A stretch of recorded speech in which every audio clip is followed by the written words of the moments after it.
Now, the insurgency, it's not just happening on the streets of Minneapolis or Portland. For decades, a silent insurgency has been working inside the federal bureaucracy. It's wasting taxpayer dollars and subverting the will of the people. Now, we saw this at USAID with grants going to anywhere from a former Taliban leader, millions to Sesame Street in Iraq. HHS money, remember that was going to COVID conferences at Caesar's Palace? That's just the tip of the iceberg. It was all a slush fund for progressivism.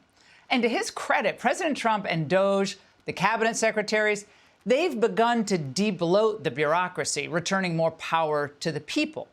But the supporters of the bureaucratic insurgency are furious. In 2025 alone, the federal workforce got 300,000 employees fewer. Okay, they were fired, retired early, or they quit. It shrunk. Now, this made the left demoralized and livid. When you lose the most experienced, best operators in government, you're losing not just specific expertise, you're losing something about statecraft and the ability to operate this kind of unwieldy instrument that is government. And that's the thing that is almost going to be achingly impossible to replace.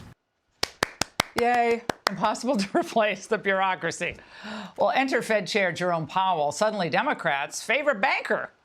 D.C.'s U.S. Attorney, not Maine Justice, but D.C.'s U.S. Attorney Jeanine Pirro is now investigating him regarding the cost overruns in the federal buildings, the Fed buildings renovation. Remember, he testified that on Capitol Hill.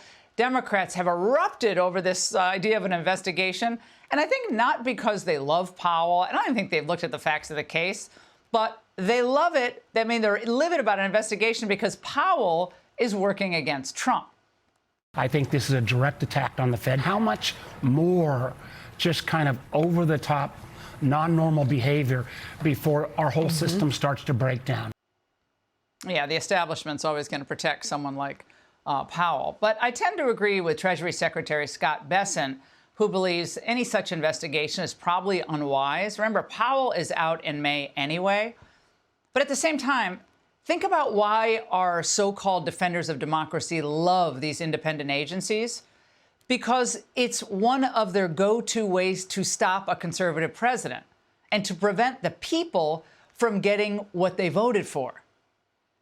Think about why our so-called defenders of democracy love these independent agencies. Because it's their way to stop Donald Trump.